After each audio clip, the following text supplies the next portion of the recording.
Welcome to MMA Play 365. I'm Newsome and I'm here with the Baze AI recap from our UFC prediction software at MMA Play 365 from last weekend's event at UFC Vegas 73. Overall, the straight pick prediction accuracy was 83%. That's 10 predictions correct out of a possible 12. So Baze AI only got 2 of those straight picks wrong. So it was a really good event from Baze AI's perspective. And to be honest, from a value perspective, I mean, we have got some solid winners, which I'm going to run through, but there wasn't a crazy ton of value on the event. And I think that's because out of those 12 fights, I believe only one underdog won. So it was a card definitely for the favourites. And therefore, the value does start to be sucked out a little bit when, you know, you get events like that. On the events where, you know, there's 4 or 5 underdogs winning from, you know, the 12, 13 fights, and that's where the value starts to really kick in. But to be fair to Baze, even though it was a favourite heavy card, it went with a lot of the favourites as well. So it was very aware that, you know, the favourites were favourites for a reason on the event, and it played out that way. So all in all, it was a good event from Baze. But I will recap, like I said, the solid winners that Baze picked. There was a couple of fights that did hold some value in and did have a good edge from a betting perspective. There's also one fight with an education piece as well, more from the staying away from the betting side. So we're going to get into it now. And we're going to start with that value piece in regards to the education and the fight to stay away from. And that fight was Natalia Silva versus Victoria Leonardo. Now, Baze AI actually had Silva to win at 54%, which, if I'm being honest, I think that's a little bit off. And it probably could have been put into the off prediction category as part of this Baze AI recap, because at 54%, the odds implied, Baze is saying that Natalia Silva should have been just outside of a pick'em at minus 117. Now, if Silva was minus 117, I think everybody would have just unloaded their entire bankroll and the mortgages and the kids' savings and all that sort of good stuff on Natalia Silva at minus 117, because that would have just been absolutely nuts. Natalia Silva was actually minus 1,000 on the betting line. So that tells you that, you know, there's a lot off with that. But what it also does, what Baze AI also insinuates with the odds implied at minus 117, is just stay away from the fight. And to be honest with you, that's probably the best advice that I could have given for this fight as well. At minus 1,000, you know, in mixed martial arts, where, especially at the highest level, where there's 4-ounce gloves, anything can happen. Crazier things have happened, and minus 1,000 just isn't a betting line that you can do a lot with. And even when you're looking at Natalia Silva to win inside the distance, win by knockout or submission or decision, there just wasn't anything in there playable. So from that education perspective with Natalia Silva, definitely was a fight that you should have just stayed away from. And although she did win easily, again, there's going to be other opportunities for these types of fighters that, you know, are coming under the radar. Natalia Silva's not under the radar anymore, so it was one of those fights rightfully that you should have stayed away from. And also, just circling back to emptying your bankroll, mortgage and kids' funds on a fight, you know, that was a joke, don't do it. But yeah, you get where I was coming from with it. And now moving on to the solid winners section, we've got a few to get through here. The first one, Themba Gorimbo versus Takashi Sato. I never know whether it's Themba or Themba, but, you know, I called it Themba, I think, in the podcast. I heard on the broadcast Themba, so we'll go with Themba. And Themba Gorimbo to win, Baze AI had at 55%. At 55%, the odds implied a minus 122. Now, Gorimbo, the odds were a little bit, you know, Gorimbo opened up a relatively or moderately sized favourite in the fight. All the money came back in on Sato, to the point where Gorimbo was plus 100 at one point, but then he settled at around minus 110 at a pick'em, and then the closer we got to the fight, it did start reaching out to minus 115, minus 120, minus 125, and then up to minus 130. Now, I actually bet Themba Gorimbo. I bet him at the pick'em at minus 110, so if you did bet him at that pick'em, then there's definitely value from the minus 122 odds implied that Baze AI had. But obviously, if you miss those lines and you were looking at minus 130 then, or minus 125, then, you know, the value had disappeared by that point. So there was value on Gorimbo depending on when you bet him throughout fight week. So again, a solid prediction from Baze AI, as Gorimbo absolutely dominated Sato, you know, first round, second round, third round. At the end of the third round is a little bit worrisome, a little bit scary, but all in all, it was a 30-27 across the board. So a solid prediction from Baze AI. And the next fighter to talk about, the next solid winner, was actually another one of my bets, the only other bet that I had on the night, Rodrigo Nascimento versus Ilir Latifi. Now, Nascimento to win, Bayes AI had at 57%. At 57%, the odds implied is minus 133. Now, Nascimento closed at minus 200, but he actually opened much closer to a pick'em, and the earliest that I spotted Nascimento was at minus 125. Me personally, the only line, or the first line that I had, was minus 160, so that's the line that I took. You know, I saw value up to that minus 200 if I'm being honest, but you know, minus 160 was the best line I personally got.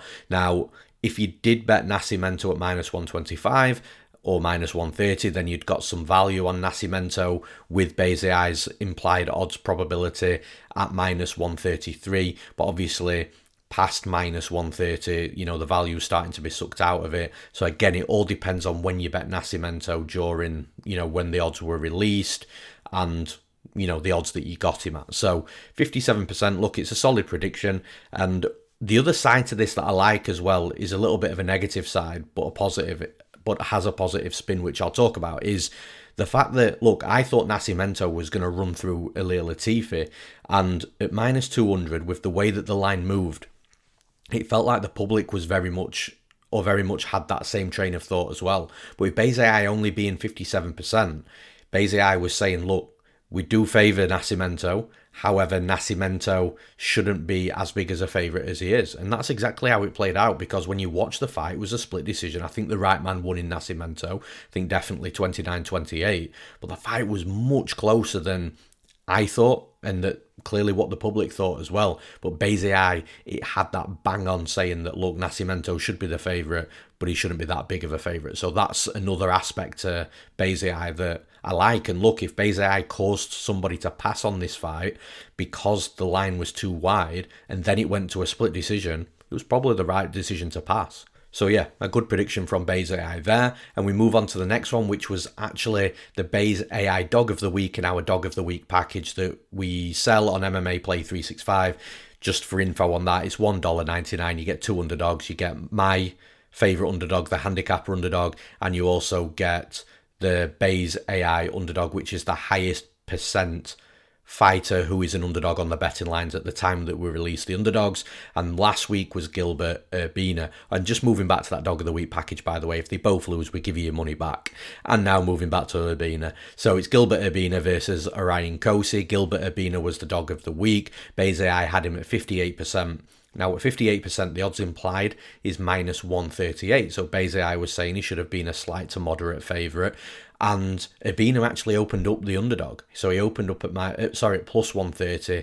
All the money came back on him. He started settling it around plus 100.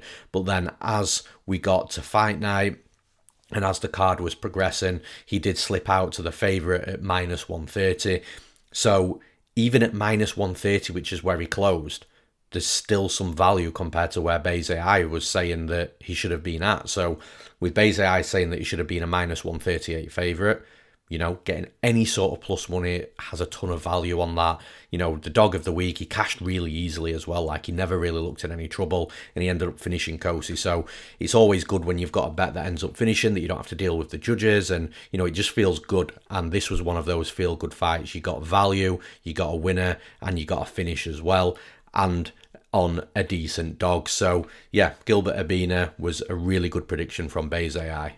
And the next fight to talk about, we've got Viacheslav Borshchev versus Maheshate. Now, Borshchev to win, Bayes AI had at 51%. So basically, Bayes AI said it's a coin flip with the very slightest of leans on Borshchev. Now, at 51%, the odds implied there is minus 104. Borshchev was anywhere between minus 150 and minus 170 during fight week and then on to fight night as well. So there wasn't any value in Borshchev's money line. So it's these types of fights where you think, okay, well, it's saying it's a coin flip, there's not that much value. And especially it's these types of fights where you want to start looking more into the numbers, because like I said, with the Bayes AI system, we give you the methods of victory, the knockout, submission, decision, and the rounds plus method of victory as well. So knockout round 1, 2, and 3, submission round 1, 2, and 3, obviously 4 and 5 for the main events and the championship fights. And we do that for both fighters as well. So yeah, looking more into this Borshchev fight, looking at Borshchev inside the distance. Now, We don't specifically give an inside the distance percentage. How you get this is you add the knockout TKO with the submission percentage, and with Borshchev you get that at 46%. So at 46%, the odds implied is plus 117. So basically is saying, look, for Borshchev to finish Maheshate, to win the fight by knockout or submission, he should be minus 117. You're actually getting plus 125 at the bookies on that. So Borshchev inside the distance had some value. So instantly, if you bet in this fight, you don't take Borshchev money line, you look at him inside the distance, and he is a powerful striker. You look at the stats, the numbers, and you're going to see that as well. Now you can take this one step further, because Borshchev to win by KO TKO was 41%. So now you're looking at inside the distance versus KO TKO, and you're seeing that the submission is a very small percent chance of happening at 5%. So it's very, very unlikely. And Borshchev isn't a submission guy. He's a knockout artist. So now you're thinking, well, let's see what the line's like for KO TKO. 41%. The odds implied at 41% is plus 144. Borshchev to win by KO TKO was actually plus 145. So actually, when you're looking at now Borshchev money line inside the distance and KO TKO, the right play here is Borshchev inside the distance, because you're getting that bit more value. Yeah, it's a slightly lesser line than the KO TKO, but the KO TKO odds implied from Bays and the odds at the bookies, there's only a cent in it. Whereas with Borshchev inside the distance, it's a little bit of a wider gap, which means that you've got slightly more edge, and you've got slightly more of an edge against the bookie as well. So all in all, Borshchev did win. He did win inside the distance, and he did win via KO TKO. He didn't get the round one, which basically I thought it would be round one. He did drop Maheshate in that first round, but couldn't get him out of there round one, and it eventually happened in round two. But all across the board, basically I got the Borshchev win. It got inside the distance, it got KO TKO, and if you look across those three predictions, then inside the distance was the right prediction to take when you're comparing where Bayes AI's implied odds probability is at compared to where the bookies betting lines are at as well. The next solid winner to talk about, we've got Diego Ferreira versus Michael Johnson. Now, Bayes AI had Diego Ferreira to win at 60%. 60%, the odds implied at that is minus 150. Now, depending on when you bet Ferreira, because the line did bounce around a little bit with this fight. Ferreira was anywhere from minus 135 to that minus 150. So obviously at minus 150, if you bet Ferreira, the value had been gone at that point from where Bayes AI's implied odds probability was at. And if you'd have bet Ferreira at minus 135, minus 140, minus 145, then again, you'll have got some value. So it all depends where and when you bet Ferreira. And if you bet him at under minus 150, then you definitely had some value. And of course, that was one of the most brutal knockouts that we've seen this year alone. So yeah, a really good win for Ferreira, and also a really good prediction from Bayes AI. The next solid winner to talk about, we've got Loopy Godinez versus Emily Ducote, which seemed to be a lot of debate in the MMA communities with this fight, but Loopy Godinez, Bayes AI had to win at 55%. At 55%, the odds implied there is minus 122. Godinez was actually anywhere from minus 135 to minus 150, so there wasn't any value in betting Godinez's money line here. But what's interesting is we're moving to Godinez decision.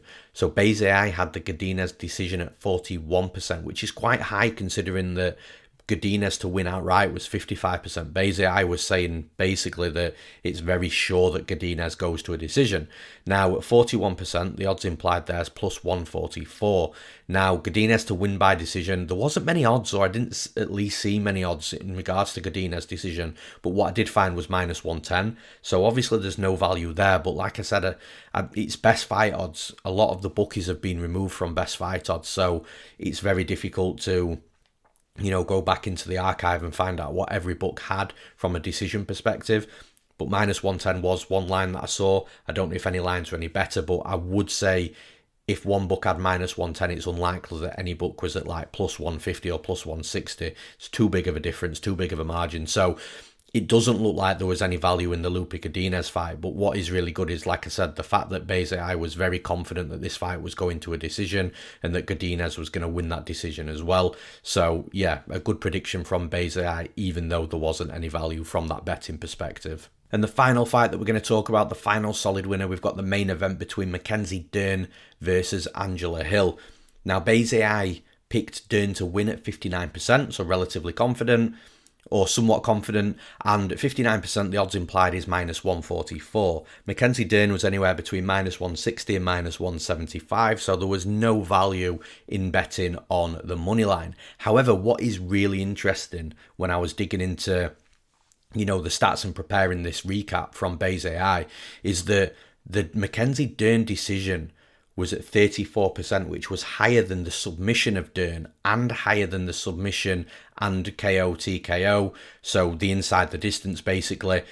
The decision was the highest percentage from the methods of victory, and that did surprise me because Dern's jiu-jitsu is at a ridiculously high level. She's now a 3rd degree black belt in BJJ. She's decorated. She's won so many BJJ competitions and tournaments from a young child, so she's a really dangerous submission artist, and it was always going to be a case that through one way or another she was going to get the fight down to the mat. And in that time that she's on the mat working with a grappling, she's got every chance of finishing anybody that she fights at this level in the UFC. So the fact that Base AI had the decision higher than the submission and the inside the distance was something that was very surprising to me. But of course, that's how it played out. Now at 34%, the odds implied there is +194, and at the bookies you'd have got anywhere from +250 to +350. So this was actually a really good pick and prediction from Base AI, because although there was no value on the money line, actually taking the Dern decision proved that not only was it a big ticket, especially if you'd have got +350, but there was value in it as well. And the fact that it would have been very easy for Base AI to have had the Dern submission at a high percentage. If Dern's 59% to win outright, it would have been very easy for Base to have the submission at 45% or 50%, but it didn't. And it was a really smart pick and prediction from Base AI to have the decision, and then there was value on that as well that could have cashed a really big ticket. So all in all, a really good event from Base AI, 83% across the straight pick prediction accuracy, some value in the predictions from the solid winners as well, and some really good education pieces in there. So all in all, a really good event. We don't have an event this weekend, so Base AI will be back the Base AI and the recap will be back again in a couple of weeks after the next event, which is June 3rd. So until then, thank you for tuning in. I'm Newsome, and we'll see you again next time.